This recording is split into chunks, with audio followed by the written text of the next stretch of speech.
आगामी लोकसभा चुनाव को लेकर कांग्रेस ने तैयारियां तेज कर दी हैं। कांग्रेस के राष्ट्रीय अध्यक्ष मल्लिकार्जुन खड़गे और प्रदेश प्रभारी कुमारी शैलजा के दौरे के बाद अब पार्टी अध्यक्ष करण माहरा पार्टी की तैयारियों को परखेंगे। दरअसल कांग्रेस प्रदेश अध्यक्ष करण माहरा पांचों लोकसभा सीटों पर 5-5 दिन का प्रवास करेंगे। साथ ही जिला, ब्लॉक और यूथ कमेटी के साथ बैठकें कर चुनावी तैयारियों का भी फीडबैक लेंगे।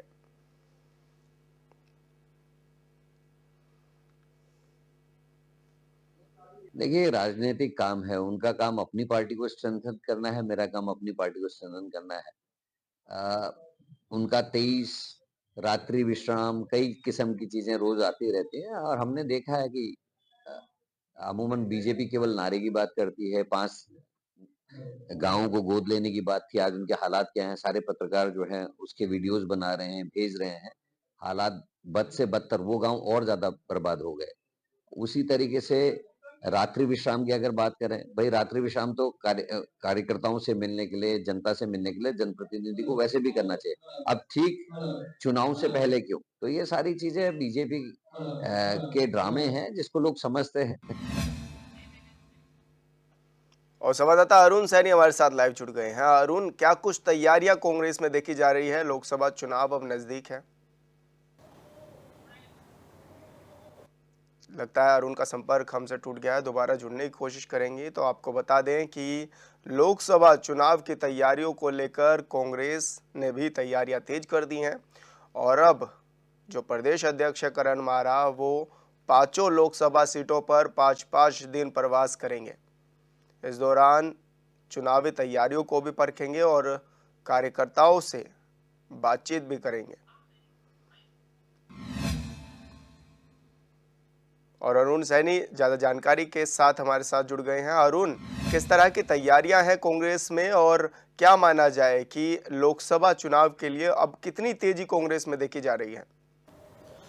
जी विशाल, आगामी लोकसभा चुनाव को लेकर कांग्रेस पार्टी अब लगातार जो है एक्टिव मोड में नजर आ रही है। अगर बात करें पिछले 1 महीने के कांग्रेस के कार्यक्रम की, तो जिस तरीके से बीते माह जो है 15 जनवरी को कांग्रेस की नवनियुक्त प्रभारी बनाई गई थी कुमारी शैलजा, वो उत्तराखंड के दौरे पर आई थी और जहां उन्होंने तमाम जो है संगठन के पदाधिकारियों से और जो पूर्व मंत्री रहे हैं, पूर्व सांसद रहे हैं, वर्तमान विधायक, उन सभी से बातचीत की थी और सभी को एक निर्देश भी दिए थे कि जो है पूरी एकजुटता के साथ लोकसभा चुनाव की जो है तैयारियां करनी है और लोकसभा चुनाव के जो है मैदान में उतरना है और लोकसभा चुनाव में संगठन को मजबूत करने का काम करना है। उसके बाद जो है लगातार जिस तरीके से बैठकों का दौर कांग्रेस में जारी है और लगातार जो है केंद्रीय नेतृत्व भी अब उत्तराखंड में सक्रिय दिखाई दे रहा है। उसके बाद फिर जिस तरीके से 26 फरवरी को जो है स्क्रीनिंग कमेटी की बैठक हुई देहरादून में और फिर मैन्युफेस्टो कमेटी की बैठक हुई 28 जनवरी में, जिस तरीके से राष्ट्रीय अध्यक्ष मल्लिकार्जुन खड़गे का यहाँ पर दौरा हुआ। उसके बाद फिर कुमारी शैलजा दूसरी बार उत्तराखंड के 2 दिवसीय दौरे पर यहाँ पर पहुंची। ऐसे उन्होंने उस वक्त भी जो है तमाम पार्टी के पदाधिकारी और संगठन के जो तमाम पदाधिकारी हैं उनसे बातचीत भी की, जिसमें विधायकों से 1-to-1 उन्होंने बातचीत भी की और जो पूर्व सांसद रहे हैं उनसे भी जो है 1-to-1 बातचीत की और सभी से जो है पूरा तैयारियों का जायजा लिया और लोकसभा चुनाव की जो है रूपरेखा यहाँ से तैयार की। उसके बाद जो है बीते कल की अगर बात करें तो अखिल भारतीय महिला कांग्रेस की राष्ट्रीय अध्यक्षा जो होती अलका लांबा जो है यहाँ पर पहुंची और उन्होंने भी जो है नारी न्याय सम्मेलन में भाग लिया और कार्यकारिणी की बैठक भी यहाँ पर की। इसी के साथ साथ अगर प्रदेश स्तरीय बात करें तो जिस तरीके से प्रदेश में के तमाम जो पदाधिकारी हैं वो भी लगातार लोकसभा चुनाव को लेकर तैयारी कर रहे हैं और कांग्रेस प्रदेश अध्यक्ष करण माहरा जिस तरीके से जिला सम्मेलन भी उन्होंने किए थे और उन्हीं जिला सम्मेलनों का अब जो है फीडबैक भी वो लेंगे और इसी क्रम में जो है अब करण माहरा पांचों लोकसभा सीटों पर 5-5 दिन का प्रवास करेंगे, जहां पर जो है कि बूथ स्तर तक, जिला स्तर तक और मंडल स्तर तक जो है पार्टी को मजबूत करने का काम वो करेंगे और इसी के साथ साथ जो कार्यकर्ता है बूथ स्तर तक के कार्यकर्ता उनसे सीधे तौर पर संवाद करेंगे और उनसे पूरा फीडबैक लिया जाएगा कि किस तरीके की तैयारी प्रत्येक लोकसभा सीट पर उनकी चल रही है और इसी के साथ साथ 5 दिन का जो प्रवास होगा उसमें पूरी रूपरेखा लोकसभा चुनाव को लेकर होगी। और ऐसे में जो वहां पर पन्ना प्रमुख बनाए गए हैं, जो अध्यक्ष है, महानगर अध्यक्ष हैं, जिला अध्यक्ष हैं, उन सभी से भी जो है वो वार्ता करेंगे और आगामी लोकसभा चुनाव को लेकर संगठन को किस तरीके से मजबूत करना है, आगामी लोकसभा चुनाव को लेकर उसकी क्या कुछ रूपरेखा रहनी है, किस तरीके से पूरी तैयारी करनी है, किस तरीके से चुनावी मैदान में उतरना है, क्या कुछ मुद्दे लेकर जो है चुनाव में जाना है, घर घर किस तरीके से जाना है, उन सभी को लेकर पूरा जो है वो चिंतन मंथन करेंगे और वहाँ पर जो है कार्यकर्ताओं के साथ जो है संपर्क भी करेंगे और इसी तरीके से जो है पार्टी को मजबूत करने का काम भी किया जाएगा। तो इसी के साथ साथ जो है कांग्रेस के कई और भी जो है कार्यक्रम चल रहे हैं। अब नारी न्याय सम्मेलन भी कांग्रेस का चल रहा है, जो कि प्रत्येक जिलों में चलाया जाएगा और कांग्रेस की प्रदेश अध्यक्षा ज्योति रौतेला प्रत्येक जिलों में जाकर जो है इस सम्मेलन को करेंगी और उनके साथ महिलाओं के जो मुद्दे हैं उनको लेकर जो है महिलाओं के बीच में जाया जाएगा और उन्हें जो है उनसे संपर्क किया जाएगा और उन मुद्दों से उन्हें अवगत कराया जाएगा। जिस तरीके से महंगाई, बेरोजगारी, महिलाओं के प्रति अत्याचार, ये तमाम ऐसे मुद्दे कांग्रेस लगातार उठा रही है और कांग्रेस का कहना है कि इन्हीं मुद्दों के आधार पर जो है वो लोकसभा चुनाव में उतरेंगे। तो इस तरीके से कांग्रेस पार्टी की अब लगातार जो है तैयारियां चल रही है। इसी के साथ साथ जो है कांग्रेस पार्टी प्रत्याशियों के चयन को लेकर भी अब तैयारियां कर रही है और इस तमाम कार्यक्रम अब जो है कांग्रेस पार्टी की तरफ से आयोजित किए जा रहे हैं।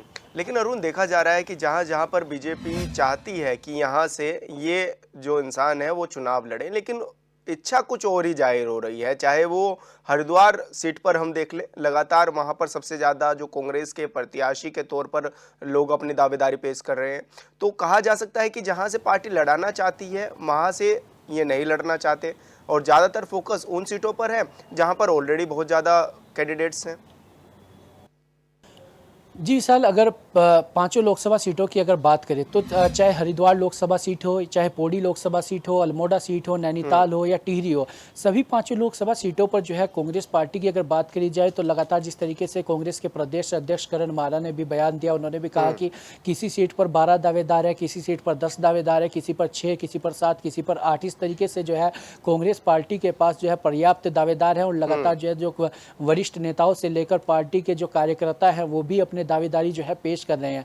तो वहीं हरिद्वार लोकसभा सीट की ही अगर बात करें तो हरिद्वार लोकसभा सीट से कांग्रेस के वरिष्ठ नेता और पूर्व मुख्यमंत्री उत्तराखंड हरीश रावत भी जो है अपनी लगातार उनकी सक्रियता देखने को मिल रही है। उनके साथ उनके बेटे वीरेंद्र रावत ने भी लगातार अपनी सक्रियता जो है वहां से जाहिर किया, चुनाव लड़ने की इच्छा भी उन्होंने जताई है। तो इसी के साथ हरक सिंह रावत जो कि वरिष्ठ नेता है कांग्रेस के, उन्होंने भी हरिद्वार से चुनाव लड़ने की इच्छा जताई है। पौड़ी लोकसभा सीट की अगर बात करें तो वहां से जो है गणेश गोदियाल जो कि पूर्व प्रदेश अध्यक्ष कांग्रेस के रहे हैं, उनकी भी प्रबल दावेदारी मानी जा रही है। उन्हीं के साथ जो है उत्तराखंड महिला कांग्रेस की प्रदेश अध्यक्षा ज्योति रौतेला ने भी अपनी दावेदारी पेश की है।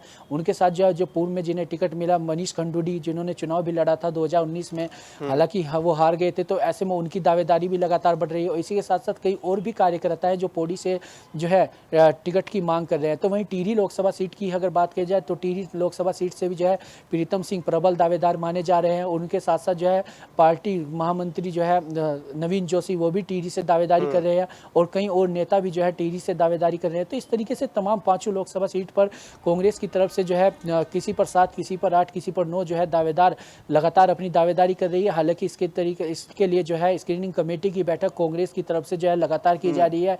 दिल्ली में भी कांग्रेस की जो है स्क्रीनिंग कमेटी की बैठक पूर्व में हो चुकी है और इसके बाद जो है और 2 बैठक होगी। उसके बाद जो है हाईकमान को नाम भेजे जाएंगे और जो नामों का पैनल होगा उसके बाद जो है प्रत्याशियों की सूची पर जो है अंतिम मुहर लगेगी कि किस सीट से किस प्रत्याशियों को चुना जाना है।